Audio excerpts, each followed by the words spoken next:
তৃণমূল ছেড়ে 20 জন সাংসদ এনসিপিআই দল গঠন করেছেন এবং তারা এনডিএকে সমর্থন করেছেন। আর সেই বিদ্রোহী সাংসদদের বিরুদ্ধে সুপ্রিম কোর্টে এবং স্পিকারের কাছে তাদের পদ খারিজ করার জন্য পিটিশন জমা দিয়েছেন অভিষেক বন্দ্যোপাধ্যায়। আর এই বিষয়টি পরেই সুদীপ বন্দ্যোপাধ্যায় ইতিমধ্যে দিল্লি পৌঁছেছেন।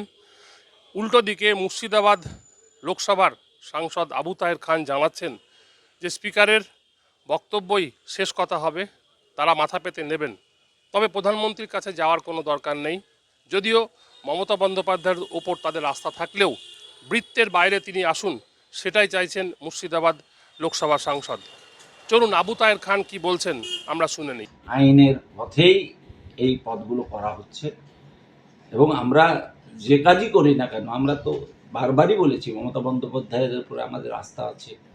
তিনি আমাদের সকলের নেত্রী এবং এও বলেছি উনি এসে নেতৃত্ব দেন, কিন্তু উনি যে বৃত্তের মধ্যে আছে সেই বৃত্তের বাইরে থেকে একটু বেরিয়ে আসুন। কারণ যেভাবে দলটাকে শেষ করে দিয়েছে ওনার ভাইপো, ওনার স্নেহভাজন ভাইপো, সেটা অত্যন্ত দুঃখের এবং পরিতাপের। আমরা বারবার বলছি যে উনি ওই বৃত্তের মধ্যে থেকে বেরিয়ে আসুন, তাহলে সবাই একসাথে আবার নতুনভাবে সব কিছু হবে। এইটুকু ওনার কাছেও আমরা আবেদন করেছি। আর বিশেষ কিছু বলার নেই। আইন আইনের পথে চলবে, আইন যা সিদ্ধান্ত নেবে সকলে মাথা পেতে নেবে। প্রধানমন্ত্রীর কাছে যাচ্ছে প্রয়োজন নেই, প্রধানমন্ত্রীর কাছে কি প্রয়োজন আছে? এটা তো স্পিকারই হচ্ছে অল ইন অল। হাউসটা দেখেন স্পিকার, প্রধানমন্ত্রী ল অ্যান্ড অর্ডার, দেশের ডেভেলপমেন্ট, এইগুলো দেখেন প্রধানমন্ত্রী।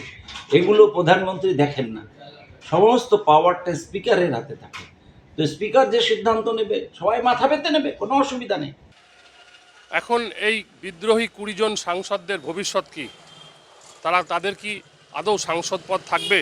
সেটাই এখন লাখ টাকার প্রশ্ন। মুর্শিদাবাদ থেকে সালামের সঙ্গে কল্যাণ, কলকাতা টিভি।